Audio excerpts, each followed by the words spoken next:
আশঙ্কা এমন হতে পারে যে সাকিব আল হাসান দুদকের আসামিও হতে পারে। এবার আমাকে বলুন এই মুহূর্তে রুলিং পার্টি কার? আপনি বলুন রুলিং পার্টি বলতে যারা এখন ক্ষমতায় আছে বা যারা আমি যদি আপনার ক্ষমতায় যাবে আমি যদি আপনাকে আছে প্রশ্নটা সঠিকভাবে বুঝে থাকি তাহলে সেটার মানে দাঁড়াচ্ছে যে আপনারা রুলিং পার্টির প্রতি অত্যন্ত সহানুভূতিশীল, যারা রুলিং পার্টি না তাদের প্রতি নিয়ে আমার মনে হয় মোটামুটি ভাবে এই আপনার কথা সরাই প্রচুর নেতারা 5 আগস্টের পর মামলা থেকে খালাস হয়েছে। আমার কথা কি শুনুন, আমরা আমাদের এই কমিশন আমরা কাজ শুরু করি 12 ডিসেম্বর 2024। 12 ডিসেম্বর থেকে এ পর্যন্ত আপনি একটা নাম বলেন যে দুর্নীতির মামলায় দুদক থেকে ছাড়া পেয়েছে, কোর্ট না কিন্তু বলুন একটা নাম বলুন আপনি বলতে কোর্ট আমার বিষয় না।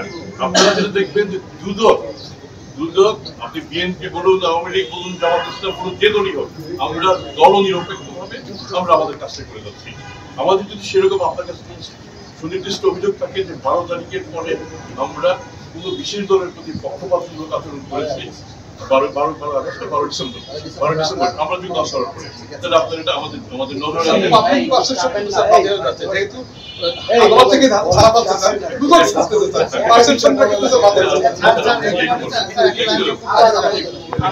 আমি দায়িত্ব নিয়ে বলছি, ডক্টর মোমেন কমিশন দুশ্মন দমন কমিশন নয়, দুর্নীতি দমন কমিশন। আমরা দুর্নীতির বিরুদ্ধে জিরো টলারেন্স ইনশাআল্লাহ। সবচেয়ে বড় কথা যেটা আমাদের চেয়ারম্যান স্যার বলেছেন যে আমাদের কাজ অ্যাক্টিভিটেশন, আমাদের কাজ দোষী চিহ্নিত করে তাদের বিরুদ্ধে তদন্ত করে চার্জশিট দিয়ে কোর্টের কাছে তথ্য পাত্র সহকারে তাদেরকে সুপর্দ করা। অনারেবল কোর্ট বিচার করে, অনারেবল কোর্ট যদি কারোর বিরুদ্ধে তথ্য উপাত্তে কোনো যদি ডিসক্রিমিনেশন পান কিংবা ঠিকমতো সাক্ষী ঠিকমতো যদি প্রমাণ তার বিরুদ্ধে চার্জ যদি প্রমাণিত না হয়, তাহলে honourable court is at every liberty to give it's verdict. সেক্ষেত্রে কোর্টে ইমিউনিটি, কোর্টকে এভাবে চ্যালেঞ্জ করা যায় না। কেউ যদি সম্পৃক্ত হন তাহলে তাকে উচ্চতর আদালতে গিয়ে এটা চ্যালেঞ্জ করতে হবে। এবং এই সমস্ত ক্ষেত্রে আমাদের মতো এই সংস্থাকে, বিধিগত সংস্থাকে প্রশ্ন করাটাও আমার মনে হয় এটা ঠিক।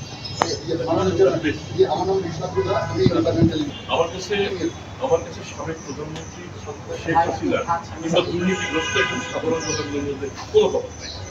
আমি একজন দুর্নীতিগ্রস্ত ব্যক্তি যিনি পলায়ন করে অন্যত্র চলে গিয়েছে, তার জন্য আমার যে প্রক্রিয়া, সাবেক প্রধানমন্ত্রী পলাতক শেখ হাসিনার জন্য আমার প্রক্রিয়া একই। আমি প্রধানমন্ত্রী কিংবা প্রধানমন্ত্রী নন, এটার সাথে আমাদের কার্যক্রমের তেমন কোনো হেরফের নেই। আমরা যে কাজটা করবো, আমাদের মামলাগুলি দায়ের করে সঙ্গত করারই আপনারা দেখবেন আদালত থেকে আদেশ জারি, আদালতের সেই আদেশের পরিপ্রেক্ষিতেই আদালতই আদেশ দেবে কি কাজ করতে হবে। আদালত আমাকে বলবে, হোম মিনিস্ট্রিকে বলবে, ফরেন মিনিস্ট্রিকে বলবে, আমরা সেভাবে এগিয়ে যাবো।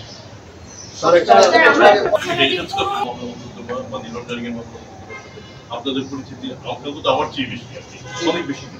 তা আমার স্মৃতি যতটুকু আছে, বাংলাদেশ স্বাধীন এই পর্যন্ত একটি মাত্র মামলাতে কিছু পরিমাণ টাকা ফেরত এসছে এবং সেই টাকা আনতে যে ব্যয় হয়েছে সেটা হাজার চেয়ে বাড়বে। এখন এটা হচ্ছে একটা বাস্তবতা। এই বাস্তবতাকে সামনে নিয়ে আপনার যে লন্ডার যে মানি, সে লন্ডার মানি ট্র্যাক করে এটাকে প্রমাণ করে ফিরিয়ে আনাটা একটা অত্যন্ত কষ্টসাধ্য একটা বিষয়। তারপরে আমরা চেষ্টা করে যাচ্ছি। 11টা প্রতিষ্ঠানের কথা আপনি বলেছেন, 11টা প্রতিষ্ঠান নেই, 11টার মধ্যে 33টা প্রতিষ্ঠান পাওয়া যায় মোটামুটি কাছাকাছি মানের দুর্নীতি। আমরা চেষ্টা করে যাচ্ছি, আপনারাও সহায়তা করবেন। ইত্যাদি আমরা আশা করতেন, আমরা আশা করবো যে যে পদগুলি খালি আছে আপনি মোটামুটি ধরে নেন, এটা হচ্ছে এপ্রিল মাস, মে মাসের মধ্যে পুরো পদ পূরণ হয়ে যাবে। তারপরে এরপরে যেগুলি খালি হবে প্রত্যেকটা পদ পূরণ হবে। সাকিব খান কি এখন আপনাদের আইকন আছে স্যার? সাকিব ওরা তো সাকিব ওরা আমি সামনে তো দ্বিতীয়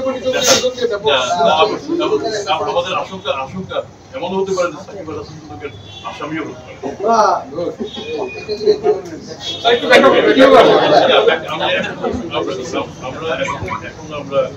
আমরা এটা আমাদের অনুসন্ধান করতে, অনুসন্ধানের পরে বোঝা যাবে। লাস্ট প্রশ্ন আমার, সরকারি কর্মকর্তা রানিং সরকারি কর্মকর্তা আপনার কমিশন তার কি কেউ দুর্নীতি করে না স্যার অভিযোগ আসে না বললে ভালো হয় আমার জন্য। তাহলে আমি অসংখ্য আরো সরকারি আরো কর্মকর্তা প্রথমত দুদকের কার্যক্রম পাবলিক মানি পাবলিক সার্ভিসগুলো কাজী দুদকের মামলা তো তারাই সেটাকে আসবে। আর সেখানে মন্ত্রী কিংবা এমপি তারা যে পাবলিক সার্ভেন্ট না, এটা আপনি অবশ্যই পাবেন। মহামান্য রাষ্ট্রপতি থেকে শুরু করে পিয়ন পর্যন্ত সবাই পাবলিক সার্ভেন্ট। আমার বিরুদ্ধে অভিযোগ হলে আমার বিরুদ্ধে তদন্ত হতে হবে, এখান থেকে মামলা হবে। আমরা এগিয়ে যাচ্ছি, আমরা আপনাদের কাছে চাবো। আমি মূলত সাংবাদিকদের সাথে সবাইকে বলি, ভাই স্পেসিফিক কিছু আমাকে দেন, এবং আমরা আগাবো। অনেকটা অনুসন্ধান বছরের পর বছর শুধু বছরের পর বছর বলছে না, বছরের পর বছর নিয়ে আমার বিকৃত হচ্ছে। এই কাজে এটা তো আমি স্বীকারই করি।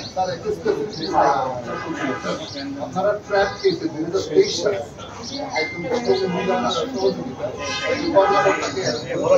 কমিশনের আগে কিন্তু পরবর্তীতে দেখা গেল ওই ভদ্রমহিলাকে একটা পলিটিক্যাল দিয়ে দেওয়া হলো, জামাত ইসলাম নাম দেওয়া হলো তাকে, এবং তাকে পরবর্তীতে 30টা মামলা করা হয়েছে। এটা ছিল রাজশাহী একজন বলে ভালো করছে একজন ডাক্তার মহিলা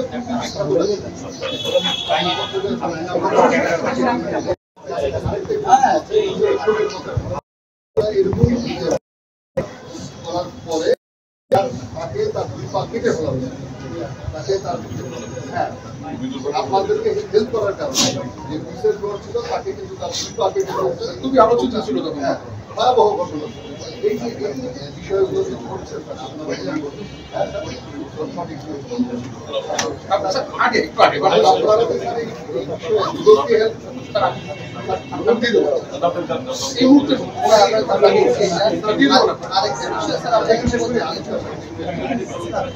এই বিষয়গুলো নিয়ে দুদককে হেল্প করতে যে নিজেরাই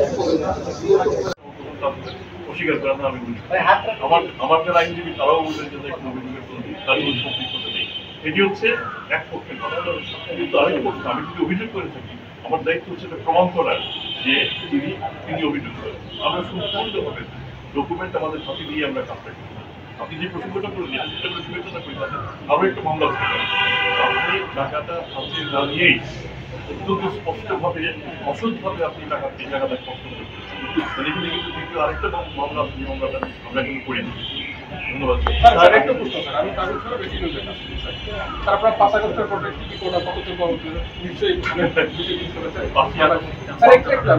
হচ্ছে স্যার, আমরা দেখি সাধারণত এর আগেও দেখেছি স্যার দুর্নীতিদমন কমিশন মামলা আসামি গ্রেফতারে অভিযানগুলো বেশ জোরসোর পরিচালনা করে, খারাপ মামলাগুলো একদম নাই বলতে চলে। এক স্যার দুর্নীতিদমন কমিশন আসামি অনেকে বিদেশে পালিয়ে গেছে স্যার, বিশেষ করে সাবেক প্রধানমন্ত্রী সহ তার আত্মীয়স্বজন যাদের বিরুদ্ধে আপনার মামলা করেছে।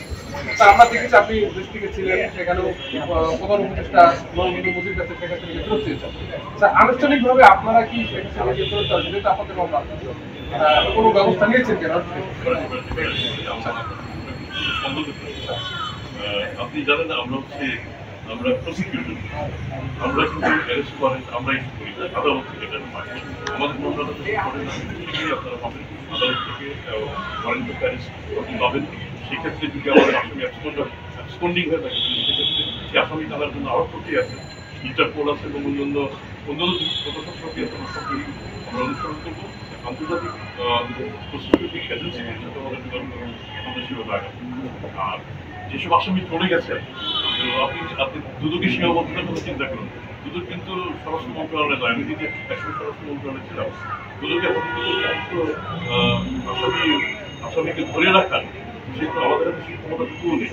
তবে আমরা চেষ্টা করছি যখনই আমাদের হাতে সংবাদ আসছে আমরা চেষ্টা করছি স্বরাষ্ট্র মন্ত্রণালয় এবং অন্যান্য এজেন্সি যারা তারা এই আসামিকে কিংবা অভিযুক্তকে দেশ থেকে বের করতে না দেয়। এরকম বেশ কয়েকজন এখন আমাদের হিসেবের মধ্যে রয়ে গেছে। মানে সেক্ষেত্রে কি স্যার আপনারা গ্রেপ্তার অভিযান নাকি আবার শুরু করার চিন্তা ভাবনা করছেন? একদম নাই স্যার, এর আগে দেখেছি অনেক গ্রেপ্তার ছিল, দুদকের আসামি বাইরে থাকতে পারবে।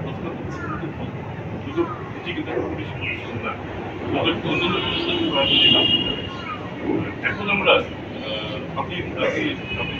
আমরা সবাই আমরা জানি মানে বড় বড় আসামিদের নিয়ে দেশ কাছে এটা আমাদের অজ্ঞাত নয়। সেক্ষেত্রে যারা দেশে নাই তাদেরকে একটা আন্তর্জাতিক প্রক্রিয়া অবলম্বন করে ফিরিয়ে আনা, যেটা কঠিন প্রক্রিয়া, সেটা আমাদের স্বীকার করতে হবে।